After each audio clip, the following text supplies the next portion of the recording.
La entrevista. Gracias por continuar en La Voz del Tribunal Constitucional. Y en esta ocasión desde un escenario distinto, y no solo porque nos encontramos en la entrevista central, sino porque lo hacemos desde la ciudad de Panamá. Y qué mejor escenario para conversar con el magistrado Hernán de León Batista.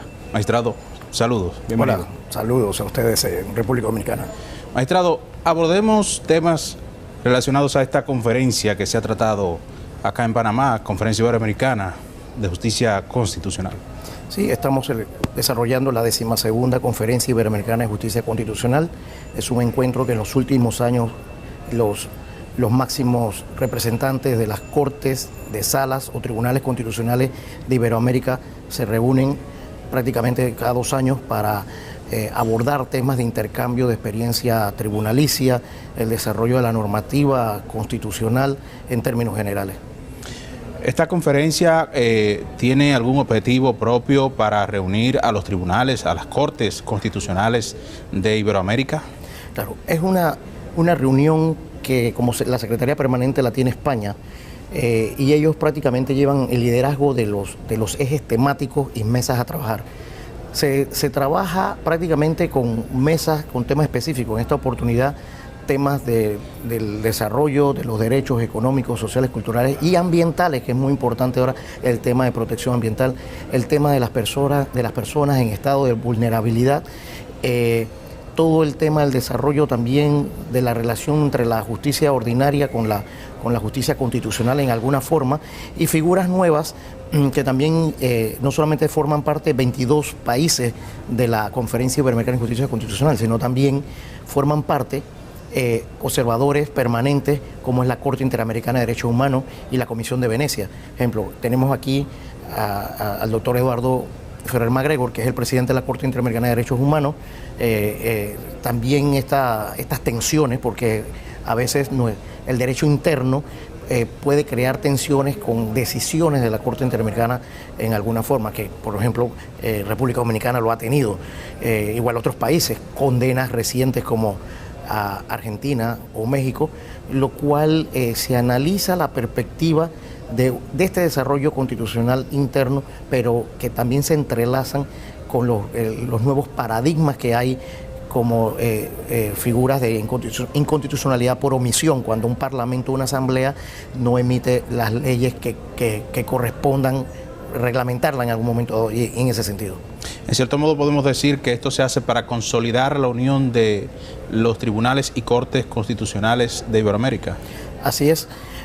Panamá tiene solamente una Corte Suprema, al igual que otros países como Argentina, México, pero hacen una labor concentrada de la labor del control constitucional, porque a veces se denomina como el choque de trenes. Lo importante es la idiosincrasia de cada país, la forma de cultura, la madurez jurídica en cuanto al desarrollo de la existencia de 2 tribunales, por ejemplo. Pero es consolidar, como bien lo señala usted, toda una normativa de avance, de desarrollo, de cambio constitucional, ejemplo como República Dominicana, que tiene una constitución del 2010 que ha fortalecido todo el desarrollo constitucional, y Panamá tiene una constitución de 1972 con una reforma del 2004, pero que en los últimos días está en boga, hablándose mucho de un cambio de reformas constitucionales o una constitución nueva a través de asamblea constituyente paralela. ¿De qué manera ha impactado esa recién reforma del Tribunal Constitucional, o más bien de la República Dominicana, a los demás de la región? Bueno,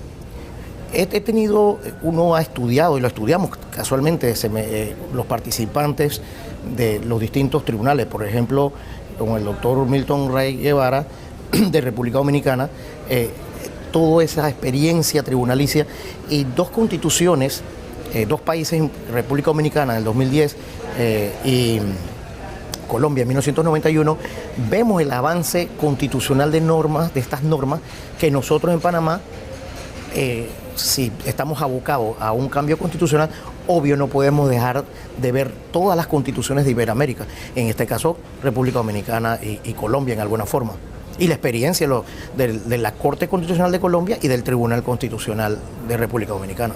Usted hablaba hace un momento de que acá en Panamá solo tienen la Corte Suprema de Justicia. ¿Qué carácter le dan a los casos constitucionales que llegan acá a la Corte Suprema de Justicia? En Panamá solamente tenemos 9 magistrados de Corte Suprema. La Corte Suprema está dividida en 4 salas. La sala primera, la civil, la sala segunda penal, la sala tercera contencioso administrativo. En esas 3 salas están compuestas por 3 magistrados, es decir, ya ahí agotamos los 9 magistrados. La sala cuarta es una sala de negocios generales que entonces la compone el presidente del resto de las 3 salas, de la primera, segunda y tercera, que es para asuntos administrativos, para asuntos de arbitraje, para asuntos disciplinarios y de ética judicial. Pero los 9 en pleno conformamos el Tribunal Constitucional por alguna forma, así decirlo. ¿Y de qué manera se llega a una... ¿Cuántos votos se llega a una decisión? ¿Puede pasar o vetarse? Con la mayoría simple. Somos 9 con 5 votos, es mayoría simple para tomar una decisión mayoritaria. Aunque siempre tratamos de llegar a consenso, el consenso es importante para que la sentencia no se sienta débil.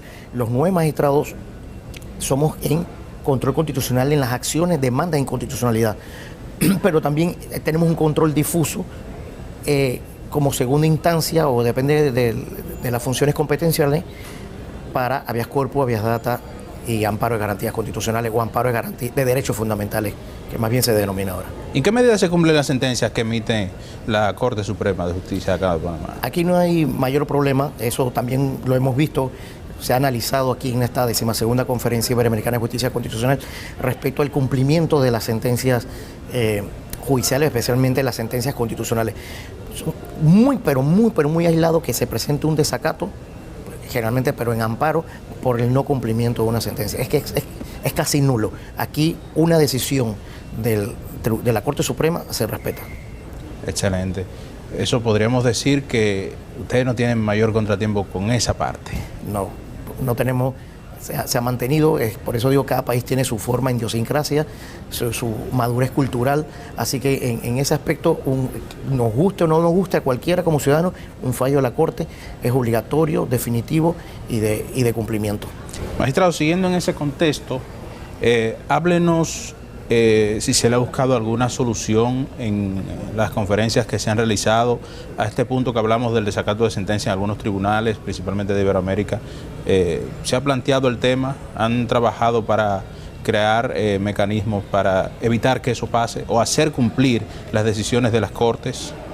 Bueno, ahí hay que hacer una bifurcación si se trata de sentencias constitucionales bajo acciones de inconstitucionalidad, que ahí prácticamente no hay mayor problema, sino en los otros temas de garantías de instituciones de garantías fundamentales, como en los amparos o en los habeas corpus o en un habeas data. Ejemplo, tipo de sanciones pecuniarias, de tantos días de multa, ejemplo, a un servidor público que no cumple con una decisión de un amparo del Tribunal Constitucional, pero sí muy genérico, porque sí se respetan en la conferencia las interioridades y la cultura de cada país, sino más bien una forma del desarrollo de las normativas en cuanto, por ejemplo, España o Portugal y el Principado de Andorra, que son las 3 países europeos en esta cumbre, ponerlo así, Conferencia Iberoamericana de Justicia Constitucional, respecto al desarrollo de normas sustantivas o procesal, pero así propiamente tal como una sanción pecuniaria, se habla genérico, pero propiamente tal como una solución, no. Excelente.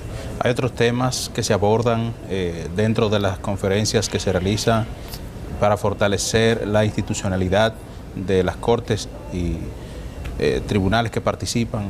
Sí, cada 2 años la conferencia va inclinada hacia un nombre en particular. En esta 12ª conferencia es una evolución de la relación de la jurisdicción constitucional y la jurisdicción ordinaria desde Sevilla 2005, que fue que se establecieron los estatutos, aunque la conferencia propiamente tal, como decir una minicumbre de 22 países, inicia en Lisboa, Portugal, en 1994. Entonces, Se han desarrollado, por ejemplo, en Perú hace 2 años, en el 2016, se abordó el tema de la Constitución y desarrollo económico, los temas de desarrollo económico dentro de la Constitución.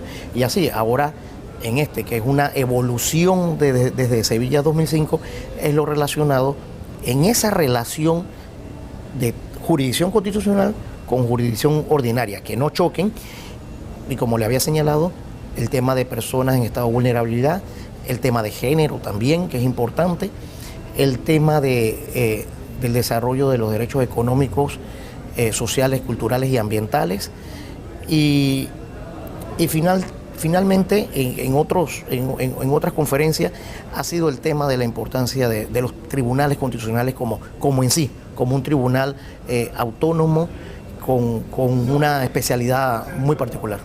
Bueno, agradecer al magistrado Hernández León Batista, presidente de la Corte Suprema de Justicia de Panamá. Lo esperamos pronto por República Dominicana. Muchas gracias. Saludos a República Dominicana. Gracias. Usted continúe con el desarrollo de La Voz del Tribunal Constitucional.